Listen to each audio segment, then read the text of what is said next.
علیہ صلاۃ و سلام علیک یا رسول اللہ یا نبی اللہ یا حبیب اللہ صلی اللہ تعالی علیہ وسلم۔ حضرات گرامی، خطبہ مسنونہ کے بعد میں نے قرآن مجید کی بہت ہی مشہور معروف آیت کریمہ کی تلاوت سے خود کو مشرف کیا ہے۔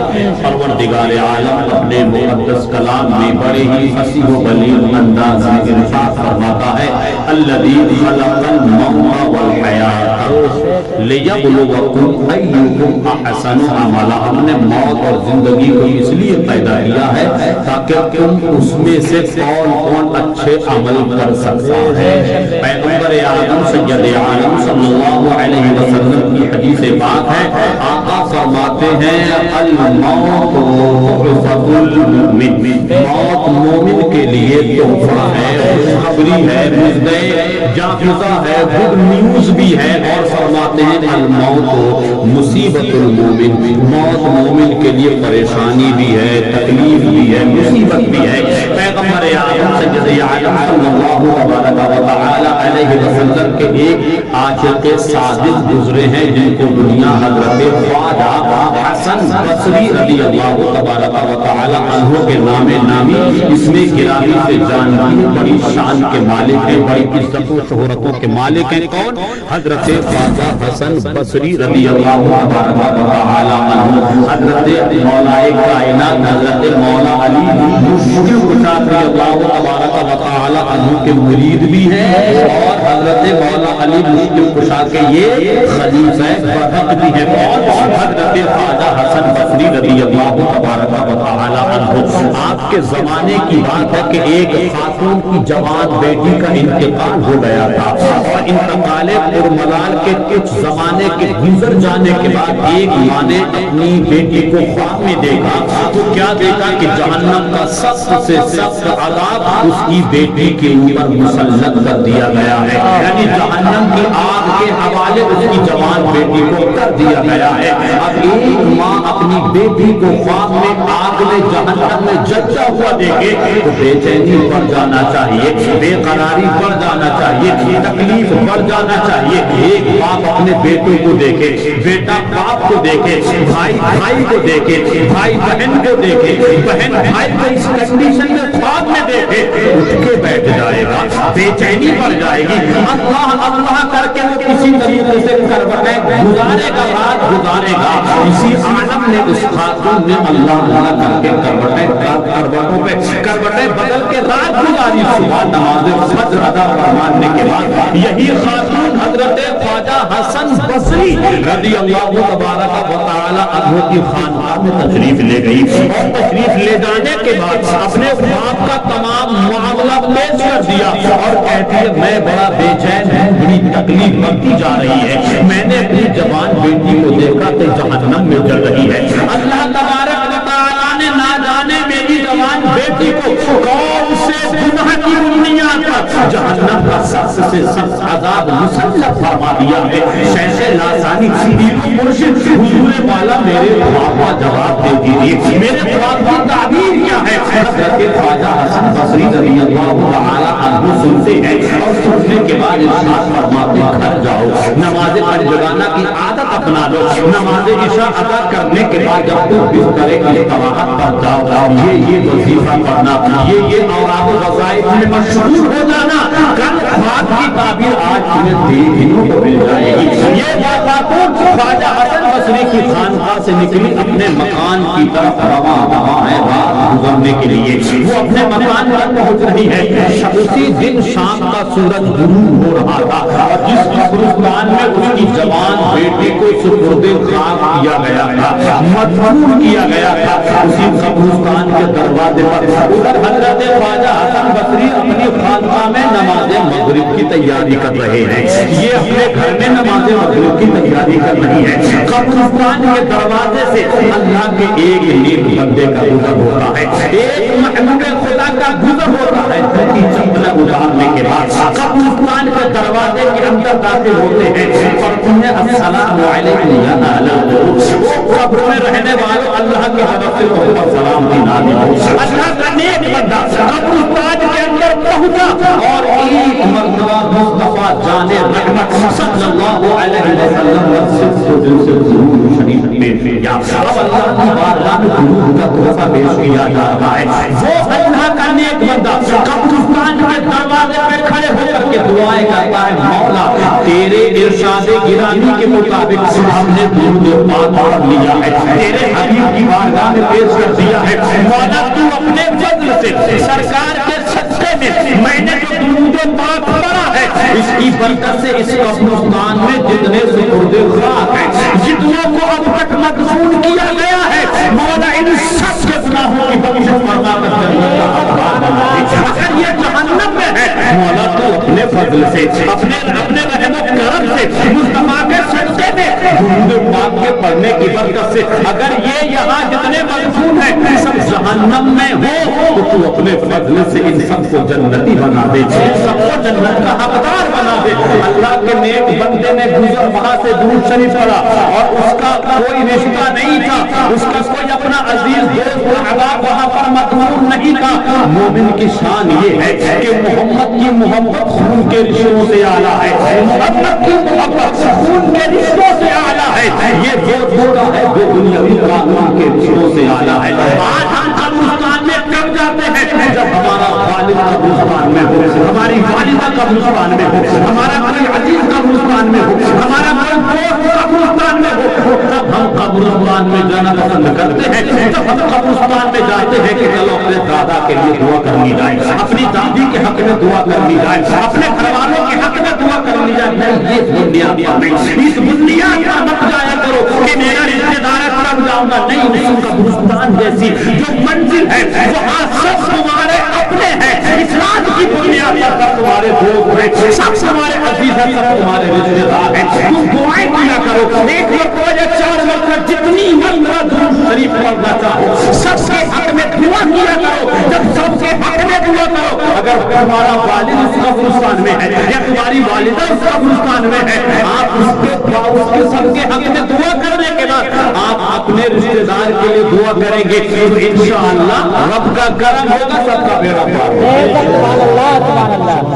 سبحان اللہ. اللہ کے اس نیک بندے کا کوئی رشتے دار قبرستان میں مدفون نہیں تھا, مگر اللہ کے اس نیک بندے نے درود شریف پیش کیا رب کی بارگاہ میں.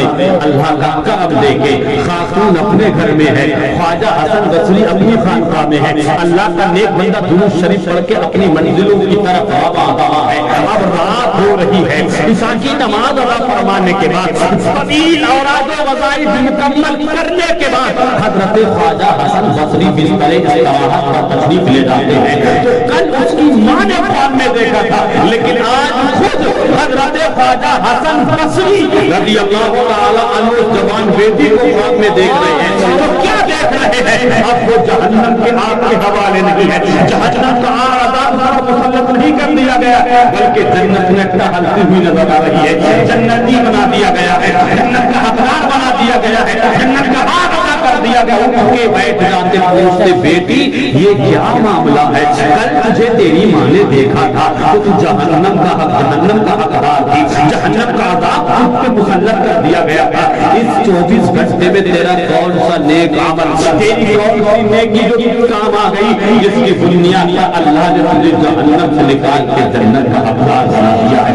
وہ جوان بیٹی کہہ کے ہوئے والا میرا کوئی حسن عمل نہیں, میری اپنی کوئی نیکی نہیں, بلکہ آج کی شام کا سورج غروب ہونے کے بعد اللہ کے ایک محبوب بندے نے جس قبرستان میں ہم مدفون تھے اس قبرستان میں کھڑے ہو کر کے اللہ کے اس ایک بندے نے ایک مرتبہ درود شریف پیش کیا تھا. اللہ کا کرم دے کے مصطفیٰ کے صدقے میں پروردگار عالم نے ایک مرتبہ درود شریف پڑھنے کی برکت سے میری طرح 500 سے زیادہ جہنمیوں کو آج کی رات میں اللہ نے جنت کا حقدار بنا دیا. نعرہ تکبیر, نعرہ تکبیر, نعرہ رسالت, نعرہ رسالت, نعرہ غوث, نعرہ تکبیر. سبحان اللہ, سبحان اللہ. ایک مرتبہ درود شریف پیش کرنے کی برکت سے رب تبارک و تعالی رحیمی کریمی کی بنیاد پر 500 سے زیادہ جہنمیوں کو جب جنت کا حقدار بنا سکتا ہے تو رب کی رحمت سے یہ امید قوی رکھیے چھوٹے بھائی کی شہزادی کا جو انتقال ہوا ہے اور ان کے انتقال اور ملال پر ان کی روح کو ایصال ثواب کی غرض سے آپ یہاں پر جمع ہوئے ہیں. نہ جانے کتنی مرتبہ درود شریف پڑھا جائے گا, نہ جانے کتنی مرتبہ سبحان اللہ الحمدللہ پڑھا جائے گا, نہ جانے کتنی مرتبہ بسم اللہ شریف یاسین شریف اور قرآن حکیم کی تلاوت کی گئی ہوگی اور کی جائے گی. اس امید کے ساتھ انشاءاللہ تبارک و تعالی جیسے ان کا بیڑا پار ہو گیا انشاءاللہ ویسے ان کی شہزادی کا بھی بیڑا پار ہو گیا. پیغمبر اعظم سید عالم صلی اللہ تعالی علیہ وسلم فرماتے ہیں لا یؤمن احدکم حتی اکون احب الیہ من والدہ وولدہ والناس اجمعین. تم میں اس وقت تک کوئی آدمی مکمل ایمان والا ہو نہیں سکتا جب تک وہ دنیا میں ماں باپ بھائی بیوی بچے زمین جائیداد پراپرٹی یعنی دنیا کے تمام لوگوں میں سب سے زیادہ جب تک وہ مجھ محمد سے محبت نہ کرتے. اسی لیے کسی نے کہا محمد کی محبت ہی دین حق کی شرط اول ہے, اسی نے ہے اگر خامی تو سب کچھ نامکمل ہے. پیغمبر اعظم صلی اللہ علیہ وسلم مکے کی پیغمبر اعظم صلی اللہ علیہ وسلم جب مدینے کی گلیوں سے نکل کے آتے تھے تو جو صحابہ کے چھوٹے چھوٹے بچے ہوا کرتے تھے نا وہ سب کے چہرے کھل جاتے تھے. کوئی کہتا تھا دیکھو مدینے والے آ رہے ہیں, دیکھو آمنہ کے لال آ رہے ہیں, دیکھو عبداللہ کی جگر کے ٹکڑے جگر پارے چلے آ رہے ہیں. ان چھوٹے چھوٹے بچوں میں ایک یہودی کا بچہ بھی کھیلتا تھا. سب نبی کو دیکھ کر کے بھاگ جاتے تھے لیکن وہ ایک یہودی بچہ وہاں رک جاتا تھا, وہ نہیں بھاگتا تھا. وہ یہ کہتا تھا میرے نبی تھوڑی ہے جو میں بھاگ کے جاؤں, میں نے ان سے میرا اس سے کوئی رشتہ تھوڑی ہے. لوگ بچے پوچھتے ہیں بھائی جاؤ تو صحیح, جیسے وہ ہم سے محبت فرماتے ہیں نا تم ایک بار جاؤ تو صحیح انشاءاللہ وہ تم سے بھی ویسے ہی محبت کریں گے جیسے وہ ہم نبی کا کلمہ پڑھنے والوں سے محبت کرتے ہیں. جب رات گزر جاتی ہے دن ب دن گزرتے جاتے ہیں, ایک دن اس نے فیصلہ کر ہی دیا کہ آج مصطفیٰ کے بعد میں بھی اور بچوں کی طرح بھاگ بھاگ دوڑ کر ٹوٹتا ہوا جاؤں گا, دیکھوں گا کہ مصطفیٰ کلمہ پڑھنے والوں کے بچوں ہی سے محبت کرتے ہیں اور وہ سے بھی محبت فرماتے ہیں. ان صحابہ کرام کے بچوں کے ساتھ میں وہ یہودی بچہ بھی پہنچ گیا اور مصطفیٰ نے جب اس کو دیکھا تو مصطفیٰ جان رحمت صلی اللہ علیہ وسلم جو صحابہ کے بچوں سے محبت کرتے تھے ان کا انداز نرالا تھا, ان کا طریقہ نرالا تھا, لیکن اس دن مصطفیٰ نے اس بچے کے ساتھ جو محبت کا مظاہرہ پیش کیا ہے پیغمبر نے جب اس کو آتا ہوا دیکھا تو پیغمبر گھٹنوں کے بل زمین پر تشریف لاتے ہیں اور اس کو سینے پہ لگا لیتے ہیں. اس بچے کا دل خوش ہو گیا یار واقعی میں پیغمبر اعظم صلی اللہ علیہ وسلم نے اپنوں سے کہیں زیادہ مجھ غیر سے محبت فرمائی ہے. اسی لیے تو ہم کہتے ہیں یہ دربار رسالت ہے, یہاں اپنوں کا کیا کہنا, یہاں سے تو غیر بھی ہاتھ خالی جایا نہیں کرتے. اب یہ چھوٹا سا بچہ ہے مصطفیٰ کے سینے سے کیا لگا ہے اس کی تو دنیا بھی بدل گئی, دنیا بھول گیا, زمین جائیداد بھول گیا, جوانی کا عالم ہوتا ہے سمجھدار ہوتا ہے, ابھی غلبہ نہیں پڑا ہے لیکن مصطفیٰ کا عشق دیکھے, مصطفیٰ کی محبت دیکھے. پیغمبر جب مسجد نبوی شریف میں تشریف لے جاتے تھے نماز پڑھنے کے لیے تو پیغمبر کی نالین مبارکہ کو وہ اٹھا کر کے کبھی بغل میں رکھ لیا کرتا تھا. یہ ڈیوٹی حضرت انس بن مالک کی بھی تھی اور ایک صحابی حضرت ربیعہ ان کی ڈیوٹی یہ تھی کہ مصطفیٰ کے لیے وضو کے پانی کا انتظام کیا جاتا تھا. لیکن یہ نوجوان یہودی جب پیغمبر کو دیکھتا کہ حجرہ عائشہ سے نکل کے مسجد نبوی شریف میں تشریف لے جا رہے ہیں, مسجد نبوی شریف کے دروازے پر میرے آقا اپنی نالین مبارکہ کو اٹھا کر رکھ کے نماز پڑھنے کے لیے اندر تشریف لے جاتے, یہ نوجوان یہودی اپنی جوتیوں کو نالین مبارکہ کو اٹھا کر کبھی سر سے رکھتا تھا, کبھی کاندھے پہ رکھتا تھا اور کبھی بدن میں چھپا لیتا تھا, کبھی ان کو چومتا تھا, کبھی بوسہ دیتا تھا. میں کہتا ہوں کتنا خوش نصیب تھا وہ نوجوان جو مصطفیٰ کی نالین مبارکہ کو سر پہ رکھتا ہے, کبھی کاندھے پہ رکھتا ہے, کبھی بوسہ دیتا ہے, کبھی سینے سے لگاتا ہے, کبھی بغل میں سناتا ہے. اس کی حقیقت کو دیکھتے بریلی کے تاجدار نے کہا تھا کہ سر سے رکھنے کو مل جائے جو نالین پاک حضور تو پھر کہے کہ تاجدار ہم بھی ہیں. سر پہ رکھنے کو مل جائے دو نالین پاک حضور تو پھر کہے کہ تاجدار ہم بھی ہیں۔ صحابہ اس کے اس عمل کو دیکھ کر کے خوش ہوتے تھے۔ ایک مرتبہ کسی صحابی نے پوچھ لیا، اے نوجوان یہ بتا آخر کیا وجہ ہے مصطفیٰ کے نالین کو تو کبھی بدن میں چھپاتا ہے، کبھی سر کا تاج بناتا ہے، کبھی سینے سے لگاتا ہے، یہ عشق ہے تو ہے کیسا، یہ محبت ہے تو کیسی ہے؟ وہ کہتا ہے میرا عشق یہ ہے کہ میں نہیں چاہتا کہ مصطفیٰ کی نالین پہ کسی کا پیر پڑے یا کسی کی چپلیں پڑے۔ جب نبی تشریف لاتے نماز مکمل فرمانے کے بعد قدموں سے نگران کا نبی کی بارگاہ میں پیش کر دیتا۔ یہ سلسلہ پوری جوانی اس کے ساتھ رہا۔ ایک مرتبہ کیا ہوا، کافی دنوں سے وہ نوجوان مصطفیٰ کو نہیں دکھا۔ دروازے مسجد نبی شریف پر آتا تھا لیکن وہ نہیں دکھا۔ نبی مسجد نبی شریف میں جب چاہتے تھے ظہر کی نماز کے بعد فجر کی نماز کے بعد صحابہ کو روک لیتے تھے، واضح و نصیحت کا سلسلہ شروع ہو جاتا تھا۔ واضح و نصیحت کا سلسلہ جاری ہوتا رہی ہے۔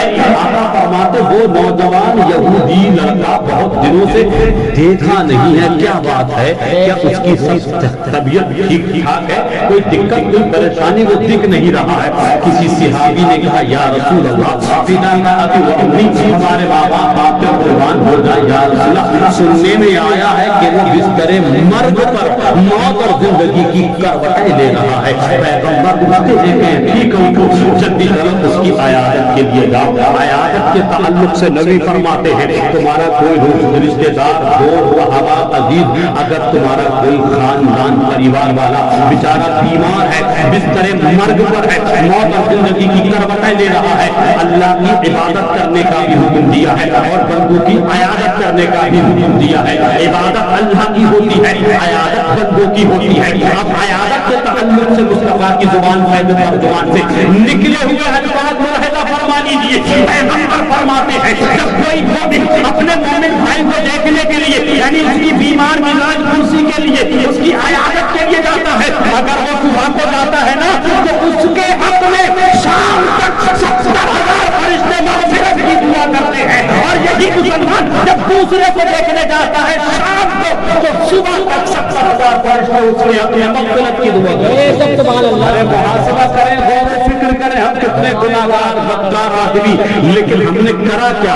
100-200 روپیہ خرچ ہی تو کیا تھا اپنے رشتے دار کو دیکھنے کے لیے، اپنے عزیز کو دیکھنے کے لیے، لیکن انعام کیا مل رہا ہے، رزق کیا نکل کے آ رہا ہے؟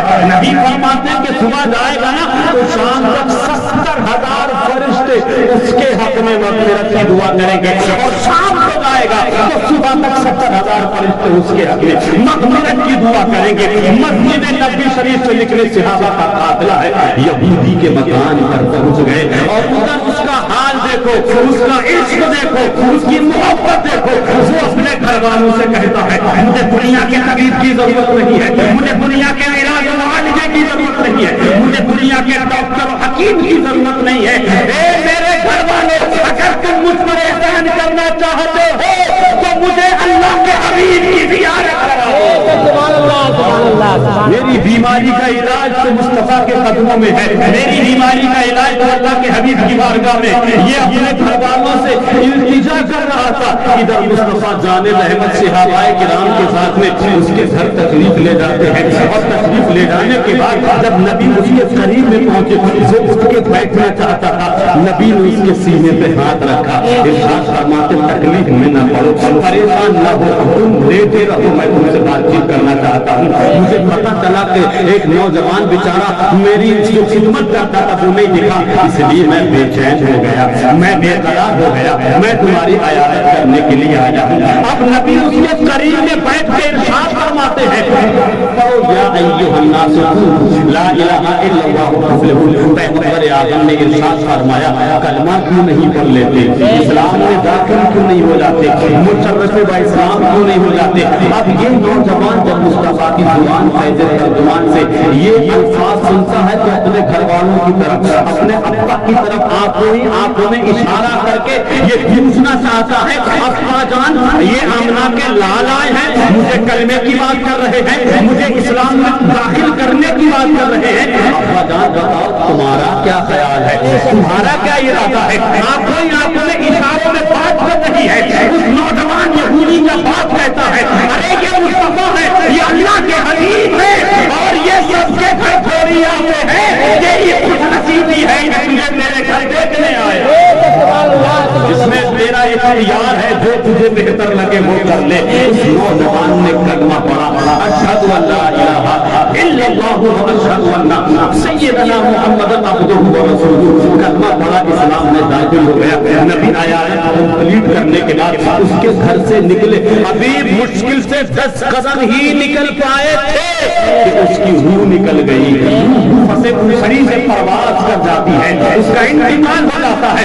اب نبی کے دائیں بائیں جو صحابہ جا رہے تھے، حدیث مسند احمد ابن حنبل کی بڑی مضبوط حدیث ہے، پیغمبر صحابہ کو دیکھ کے فرماتے ہیں، دائیں طرف دیکھتے ہیں اور بائیں طرف دیکھتے ہیں، فرماتے صحابیوں اللہ کا کرم دیکھو، آج میری وجہ سے اللہ نے اس کو ایمان کی بھی دولت عطا فرما دی اور جنت کا حقدار بھی بنا دیا۔ سبحان اللہ سبحان اللہ۔ پیغمبر اعظم سید عالم صلی اللہ تعالی علیہ وسلم سے اس نوجوان یہودی نے جب محبتوں کا اظہار کیا تو اللہ نے اپنے کرم سے موت سے پہلے اس کو ایمان اور اسلام کی دولت سے مالا مال بنا دیا، اور اسلام اور ایمان کی دولت ہی سے نہیں بلکہ اس کا مقام تو سنو، اس کا مرتبہ تو سنو، اس کا منصب تو سنو۔ جب تک اس کو اتنی مہلت نہ ملی کہ وہ ایک وقت کی نماز پڑھ لیتا، اس کو اتنا وقت نہ ملا کہ قرآن عظیم کی تلاوت کر لیتا، زکات، حج، فطرہ یعنی جو اسلام کے فرائض و واجبات تھے اس نے کچھ بھی نہیں کیا، کلمہ پڑھا اور انتقال ہو گیا۔